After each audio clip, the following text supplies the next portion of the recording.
Sometimes it is advantageous to hold on to a cash position, but what if I told you there is still a way to make that cash work for you? Hold on to your piggy banks, folks. This is going to be a good one. There are many reasons why you may want to hold a cash position within your portfolio. There is, of course, that trusty old emergency fund. However, you may be looking at making a big purchase in the near future, like a car or maybe a down payment on a piece of property. There are also investors that like to hold cash instead of stocks when they think the market still has a bottom yet to come in. In this instance, holding on to that cash gives you lots of opportunity money to purchase if you are right about the market. The one upside to holding cash is that it is incredibly liquid, and thus it is easy to access and use when you need to use it. Of course, the downside is that it is not making any money and just sitting there depreciating as inflation continues to nibble away on its buying power. Ideally, if we could have a vehicle with the liquidity of cash and the ability to generate income, that would absolutely be much better.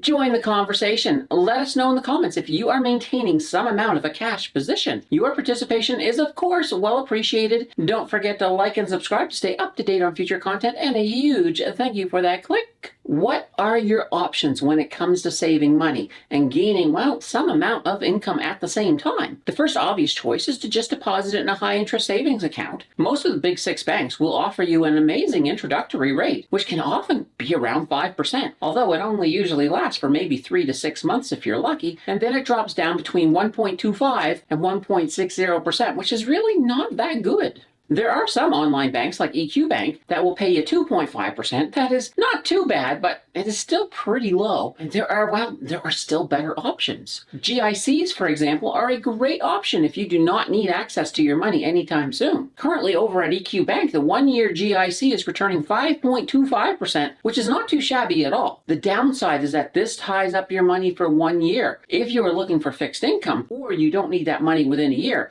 this is a absolutely fantastic choice. But what about if you need the money sooner than later? That is where cash ETFs come in. These are financial products that maintain their NAV, so your capital stays the same, and then they provide you a dividend, which is your income from these funds. They also provide liquidity because with their share price maintaining the same value, you can simply buy in or sell out at any given time the market is open. Now, I do, of course, have a few of these cash ETFs that we're going to take a gander at in just a few moments. One of them, though, does work a little bit differently in how you get paid, but you'll see that in a moment or so as well. So without any further ado, let's jump into these cash ETFs and see what we have. We will begin with the Horizons High Interest ETF with a ticker of CASH, cash.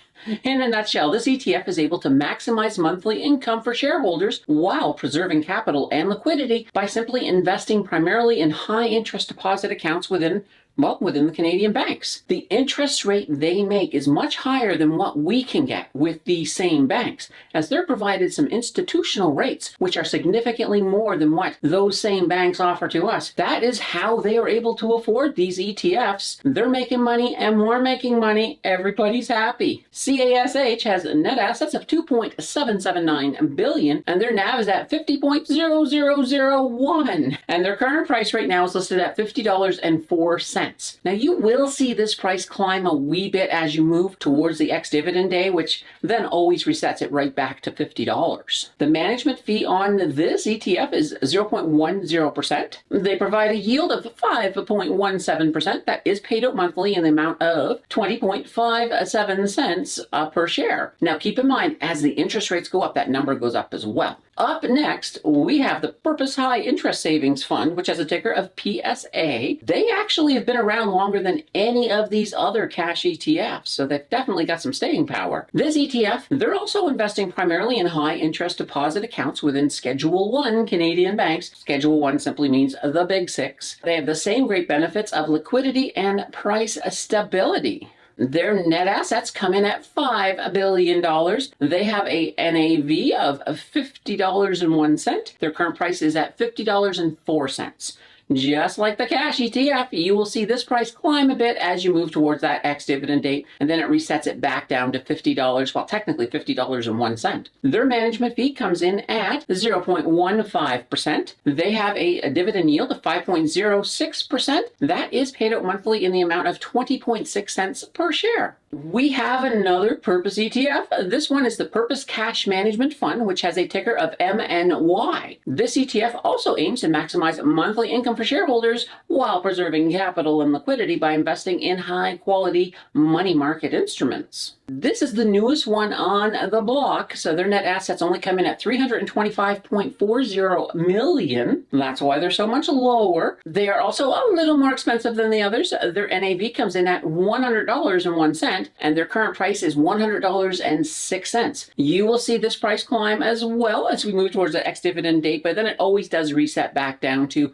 $100.01. They have a management fee of 0.20%. So this is one of the higher ones. Their yield comes in at 4.71%. That's paid out monthly in the amount of 38.8 cents per share. Up next, we have CI Global Assets with the CI High Interest Savings ETF, which has a ticker of CSAV, CSAV. This ETF also aims to maximize that monthly income for shareholders while, of course, preserving capital and liquidity by investing in high interest deposit accounts. Their net assets come in at $7.51 billion, and their NAV comes in at $50.0346. Their current price right now is $50.06. And you're gonna, like the others, see this price climb up as we get a little bit closer to the ex-dividend day, and then it always resets back to $50.03. The management fee on this one is 0.14%. They have a yield of 5.13%, and that is paid out monthly in the amount of 21.35 cents per share.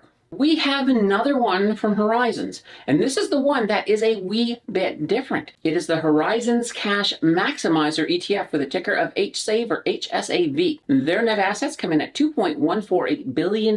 They have an NAV of $106.2329, and their price right now is coming in at $106.57.